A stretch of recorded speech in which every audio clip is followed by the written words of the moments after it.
artists. Today we're going to talk about dragon legs, claws and paws, and some details on the face. Remember, when you're working with clay, make sure you have your canvas mat. Make sure you have a container of your clay glue, aka slip. You're also going to need some wooden tools, a clay knife, and I usually have a toothpick. These can all be found on the materials table. Take out your clay from your bin and bag.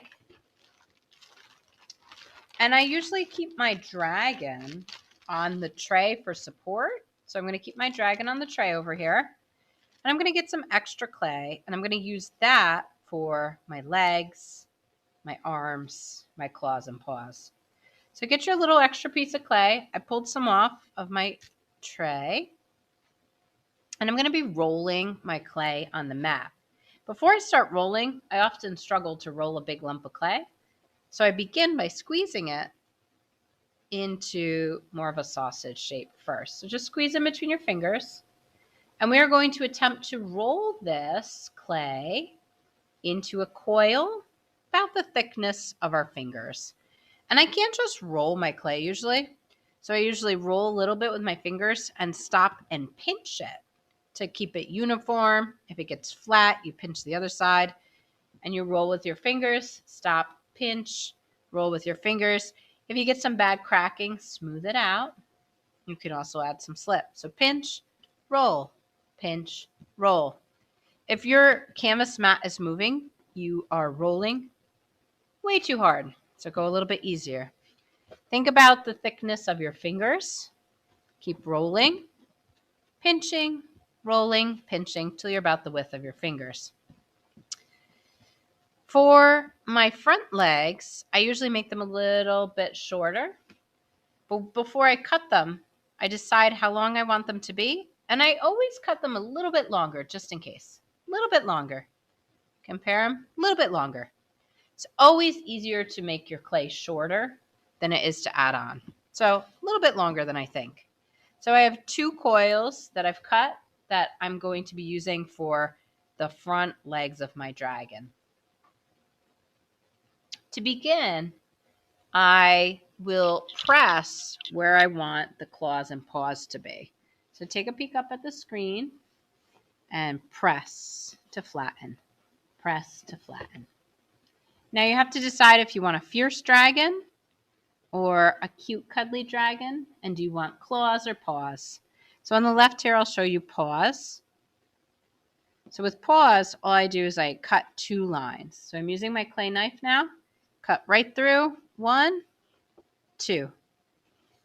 And you could do more trimming. You can sculpt it. But that's kind of how I do paws, 2 lines. If you would like to do claws, I cut out 2 triangles. 1 triangle,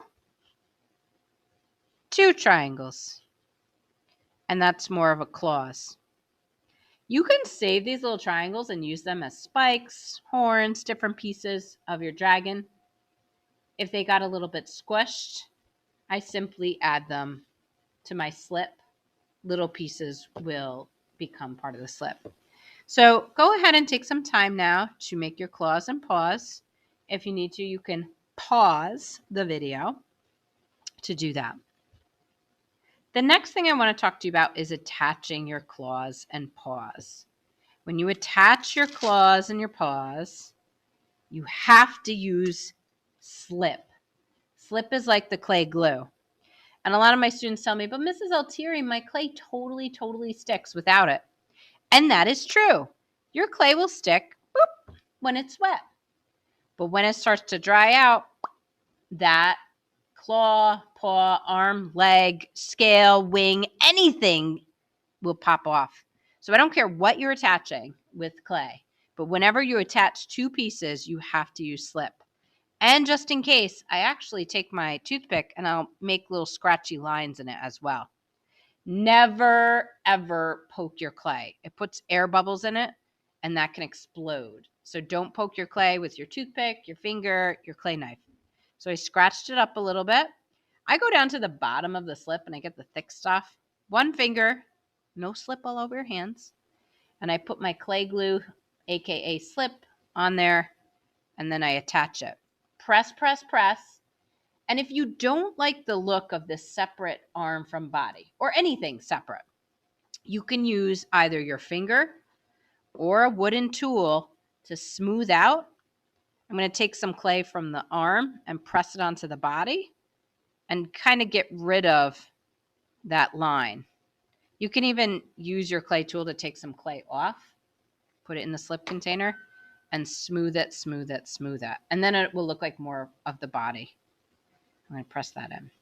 So that's how you can make front claws and paws.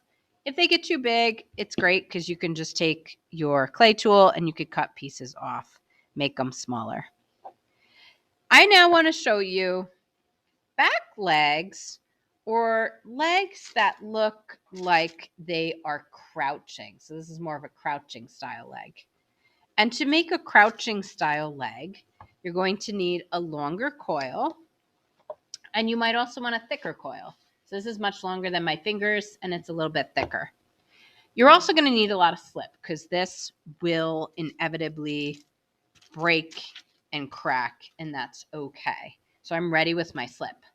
So think about the letter S. I want you to fold your long coil into the letter S. And as you do that, oh no, it will break. So either use your fingers to pinch it back together, use a little slip, or do both.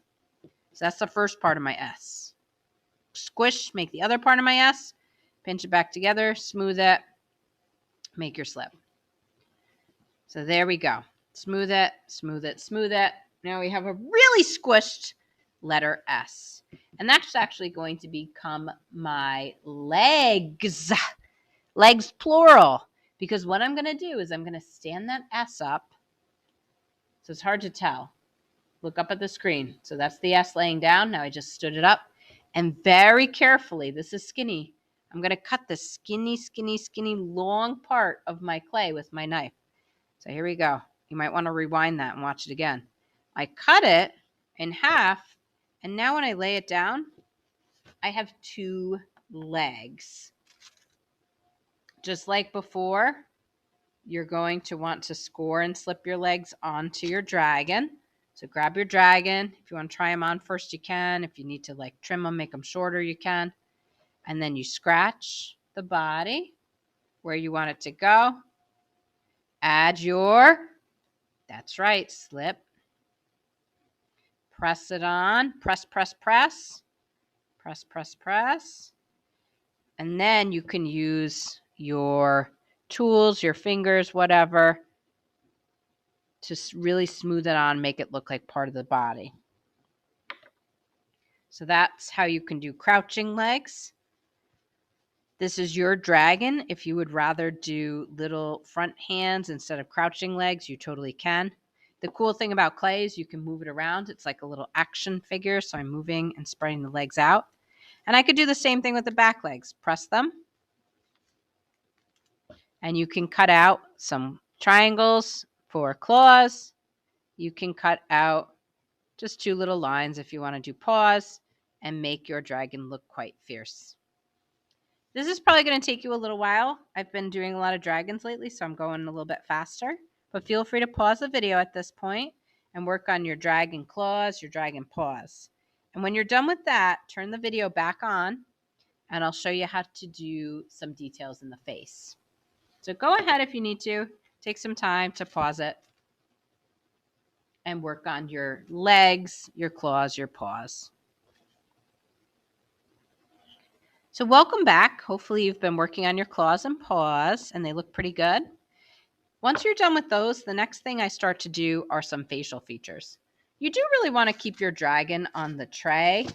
I've just been picking it up because it has this weird reflection on my screen, but it's better to work on the tray because you could see the stress cracks in my neck already. But I will show you up close how I do the dragon face. And with my dragon face, I use a lot of tools. So I have a smaller wooden tool here. You can use your finger. You can use toothpicks. You can even use like things like a pencil. You might just have to clean it off when you're done. But get creative with your tools. And one of the big things I do is I make eye sockets. So a lot of dragons have eyes on the side of their head. Some dragons have eyes in the front. Regardless, I do make eye sockets. So I make eye sockets by pushing in pretty deep with either my finger or the tool where I want my eyes to go. And this replicates the area in the skull that the optic nerve goes through to the brain. So make some eye sockets. Next, I'm going to want to make nostrils. You can make big nostrils, small nostrils, doesn't matter. Use your tool accordingly. So maybe, actually, I'll just show you with a pencil. I could stick a pencil in the nose, go around in circles. You could do the same thing with a toothpick. Go around in circles. You can make some nostrils in the nose. So I got the eye sockets, the nostrils. I can also open the mouth. So I'm going to take my clay knife right below the nostrils, open the snout. You can open it up. You can close it again. So I'm cutting and I'm using my tools. Now to make eyes, because this looks kind of scary, you might want to leave it like that if you like it. But I'm going to make some eyes just by getting a little extra piece of clay, rolling it into a circle. And you can either try to put that in the eye sockets, or sometimes I slice it in half to make it skinnier. And you're not really going to be able to scratch your clay, but definitely put a lot of slip inside the eye sockets and go ahead and put those little pieces of clay in. And then I like to get really creative with things like eyebrows. I start to sculpt with my tools. If you want to make eyebrows, it's a coil, which we've been making coils for the body. So I'll make a coil, but I'll make like a really skinny wormy now, really skinny coil. It's hard to do. You just keep practicing. Cut it into your eyebrow lengths. Again, put some slip on the head, and you can go ahead and you can make some eyebrows. I kind of just place them on. I make them a little bigger than I think. And then this is really where your sculpting abilities really start to come in with your tools. You'll take your tools and you can use them to cut pieces off. You can make pieces longer. You can sculpt them in and on. You can smooth them. So use your tools, use your fingers to really start to get little details in there for the face. So that's the face. I poked some holes for the eye sockets. I put some eyes in there. I made skinny coils for eyebrows, but you can also do other things if you want, eyelashes, details. I stuck a big pencil in for the nostrils, but you can, again, use other materials. And I cut the mouth open. So again, that was a lot. That was really quick. Feel free to pause, rewind, go backwards, and start to work on your dragon's facial details. We're going to talk about spikes when we do wings. I tend to make wings first, and then I have a lot of scraps left over, and I make my spikes out of those. So have fun with your facial details. Get creative with your tools, and make sure when you wash your hands, you wash off all your tools, including if you used a pencil. Maybe give that a quick wipe. I hope this helps. Pause, rewind, go back and forth as much as you can, and be gentle with yourself. For most of you, this is the first time you're working with clay. I've already done 3 dragons today. The more you do it, the better you get. So be patient. You will learn to love clay.